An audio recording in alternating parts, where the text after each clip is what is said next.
چلیے ہم سٹارٹ کرتے ہیں اپنے سیشن کو انشاءاللہ. جی. ہم نے یہاں تک پڑھا تھا اسلام کی بنیاد کیا ہے اور ایمان کسے کہتے ہیں، اس حوالے سے اب انشاءاللہ بات کریں گے.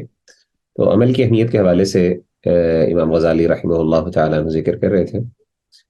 تو میں انشاءاللہ کہوں گا سسٹر آمنہ جبین کو کہ آپ ایسے کریں کہ یہ اسٹیٹمنٹ آگے سے پڑھیں گے، یہاں سے ٹیکسٹ پڑھیں. الایمان قول باللسان وتصدیق بالجنان وعمل بالارکان. جی. جی سر، السلام علیکم ورحمۃ اللہ وبرکاتہ. بسم اللہ الرحمن الرحیم. الایمان قول باللسان وتصدیق بالجنان وعمل بالارکان. یعنی ایمان زبان سے اقرار، دل سے تصدیق اور ارکان اسلام پر عمل کرنے کا نام ہے. ٹھیک ہے. تو یہاں پہ مصنف رحمہ اللہ ایمان کی ڈیفینیشن بیان کر رہے ہیں. عمل کی اہمیت کے حوالے سے بات ہو رہی ہے، جیسے ہم نے پہلے بھی بات کی.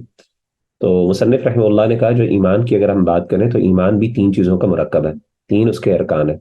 پہلی چیز سر ایک چیز بتا دیں، سر میری پچھلی کلاس مس تھی، ابھی وہ میں نے سنی نہیں ہے. یہ کس کلاس کا لیکچر ہے؟ آداب تحصیل علم. آداب تحصیل علم. جی. الایمان قول باللسانی، پہلی چیز جو ہے وہ ہے ایمان کے اندر جو شامل ہے وہ زبان سے اقرار کرنا ہے، یہ کہنا ہے کہ میں اللہ پر ایمان لے کے آیا ہوں. اور دوسرا کیا ہے، وتصدیق بالجنانی، کہ انسان کے جو جنان یعنی انسان کے جو وہ ہے جو وتصدیق بالجنانی وعمل بالارکانی، کہ انسان دل سے تصدیق کرے اور ارکان پر عمل کرے. ٹھیک ہے نا. تو ایک ہے زبان سے انسان کیا کرے، اقرار کرے، پھر دوسرا اپنے دل سے اس کا اقرار کرے یا تصدیق کرے، اور چوتھی تیسری چیز کیا ہے کہ پھر اپنے جو جسم کے اعضاء ہیں ان سے کیا کرے، عمل بھی کرے. تو عمل کرنا ایمان کا جز ہے. یعنی کوئی بندہ یہ دعویٰ نہیں کر سکتا کہ میرے دل میں ایمان ہے اور وہ عمل ہی نہ کرے، کیونکہ یہ ہو ہی نہیں سکتا. جو دل میں ہے اس کی مینیفیسٹیشن ایکشنز میں نہ ہو، یعنی اس کا ایکسپریشن ایکشنز کی صورت میں باہر نہ آئے. ٹھیک ہے نا. ضروری ہے جب انسان ایمان کا دعویٰ کرتا ہے، اس کے دل میں اگر ایمان ہے، بلیف ہے، تو وہ ٹرانسلیٹ ہوتا ہے ایکشنز کے اندر. تو اسی لیے یہ جو چیز سمجھنا نا کہ جی کوئی بندہ یہ کہے کہ آپ نماز پڑھیں تو وہ کہے جی نماز کی ضرورت نہیں ہے، میرے دل کے اندر ایمان موجود ہے، تو یہ چیز یعنی ان ریئلسٹک ہے، یہ ہو نہیں سکتا. یہ کیسے ہو سکتا ہے ایک بندے کو یقین ہو کہ مجھ سے اللہ نے محاسبہ کرنا ہے، اس کو یہ یقین ہو نماز فرض ہے، اس کو یہ پتہ ہے کہ اللہ موجود ہے، اس کو یہ پتہ ہے کہ اس پر پکڑ ہونی ہے اور اس پر کوئی اثر ہی نہ ہو، وہ عمل ہی نہ کرے اور وہ کہے کہ یہ کافی ہے، یقین کافی ہے، ایمان کافی ہے. یہ ممکن نہیں ہو سکتا. تو ایمان کی ڈیفینیشن جیسا کہ مصنف رحمہ اللہ نے ذکر کی وہ یہ ہے کہ اس کے اندر عمل شامل ہے. اور ہمارے ہاں کلاسیکل اسکولز آف تھاٹ کے ہاں جو خاص طور پہ گمراہ کچھ فرقے تھے، ان میں ایک فرقہ ایسا بھی تھا جن کو مرجیہ کہتے ہیں. انہوں نے ایکچولی یہ آگے آپ عقیدے میں انشاءاللہ بات پڑھیں گے کہ ان کا یہ دعویٰ تھا کہ عمل ایمان کا حصہ نہیں ہے. وہ کہتے ہیں عمل جو ہے وہ ایمان کا جز نہیں ہے، بلکہ ایمان صرف تصدیق کا نام ہے. یعنی اگر آپ اپنے دل میں ایک فیتھ رکھتے ہیں اور زیادہ سے زیادہ آپ اس کو اپنی زبان کے ذریعے ایکسپریس کر دیتے ہیں، وہ تو زبان سے ایکسپریس کرنے کو بھی نہیں عمل میں شامل کرتے ہیں، لیکن بالفرض وہ کہتے ہیں کہ اگر آپ زبان سے ایکسپریس بھی کر لیتے ہیں دیٹس فائن، آپ کو عمل، آپ کا عمل اس بلیف کے مطابق ہو یا نہ ہو، اٹ ڈزنٹ میٹر. تو مصنف رحمہ اللہ نے ان کو مرجیہ کہتے ہیں. تو مرجیہ جو ہے ارجاء کا جو اسکول آف تھاٹ آیا تھا، ان کا بیسک کلیم یہ تھا. تو یعنی امام غزالی رحمہ اللہ نے اس کی وضاحت کی ہے کہ ایمان، کوئی بندہ کہے جی میرے دل میں ایمان ہے عمل کے بغیر، تو یہ ممکن نہیں ہے، کیونکہ عمل ایمان کا جز ہے.